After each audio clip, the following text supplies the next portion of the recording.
జుగా అంటే ఏంటి, జుగా ద్వారా అసలు మనకి ఏమొస్తాయి, మనకు కావాల్సిన లాభాలు ఏం జరుగుతున్నాయి అనేది మీకు తెలుసుంటే కనీసం ఏ విధంగా పోయి మీరు అప్లై చేయాలి అనేది కూడా మీకు తెలుస్తుంది. అందుకోసమని మన జిల్లా నుండి ఇప్పుడు 102 గ్రామాలు, మొత్తం 700 గ్రామాలు, 700 గ్రామాలు ఉన్నాయి. 26 రాష్ట్రాలు, 4 కేంద్రపాలిత ప్రాంతాల్లో మొత్తం ఇంత గిరిజన జనాభా 5.5 కోట్ల జనాభా ఉంది. దాంట్లో 63,000 పైన గ్రామాలు ఉన్నాయి. 80,000 కోట్ల ఖర్చు మన government of India, state government ఇద్దరు కలిసి ఖర్చు చేయడం జరుగుతూ ఉన్నది ఈ స్కీమ్ కింద. అంటే మన 80,000 కోట్లు ఖర్చు చేసినామంటే దాదాపు గిరిజన గ్రామాలందరికీ కూడా కావాల్సిన ఫెసిలిటీస్ అన్ని కూడా వస్తాయని గమనించాలి.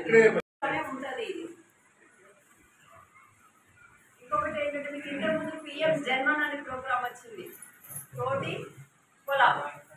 వాళ్ళకి రోడ్లు కానీ, కరెంటు కానీ, వాటర్ కానీ, వైద్యం కానీ, విద్య కానీ, మీ అందరికీ కూడా Aadhaar card, Ayushman card, Jan Dhan account, tax ఇట్లాంటివన్నీ ఉండాలనే ఉద్దేశంతో ఆధార్ క్యాంప్స్ కూడా పెట్టి అవన్నీ చేయడం జరిగింది.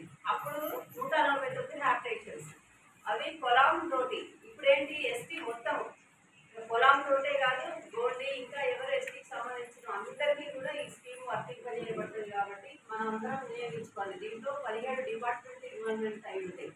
ప్రతిదీ మీ ఊరికి రోడ్ లేదు, ఆల్రెడీ ఎస్టిమేషన్ చేశారు, మీ దగ్గరికి మీకు తెలియకపోవచ్చు. కానీ ఈ 102 గత సంవత్సరమే ప్రారంభించడం జరిగింది. అంటే ఇప్పుడు మీరు అర్జిస్తే ఇప్పుడే కాదు, 5 సంవత్సరాల ప్రణాళిక. కానీ 5 సంవత్సరాల లోపు ఖచ్చితంగా మీకు ఏదైతే అవసరం ఉందో, మీరు ఏదైతే దరఖాస్తు పెట్టుకుంటారో ఆ పనులన్నీ జరుగుతాయి.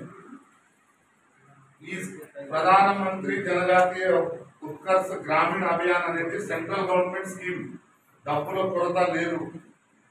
మనకు ఏ అవసరం ఉందో రెవెన్యూ, ఇప్పుడు పట్టాలు కావచ్చు, పట్టాల మార్పిడి కావచ్చు, దీనికి రెవెన్యూ వాళ్ళు, MPDOs, bankers, fisheries department, all 12 department వాళ్ళు దీంతో కలిసి పనిచేస్తుంది.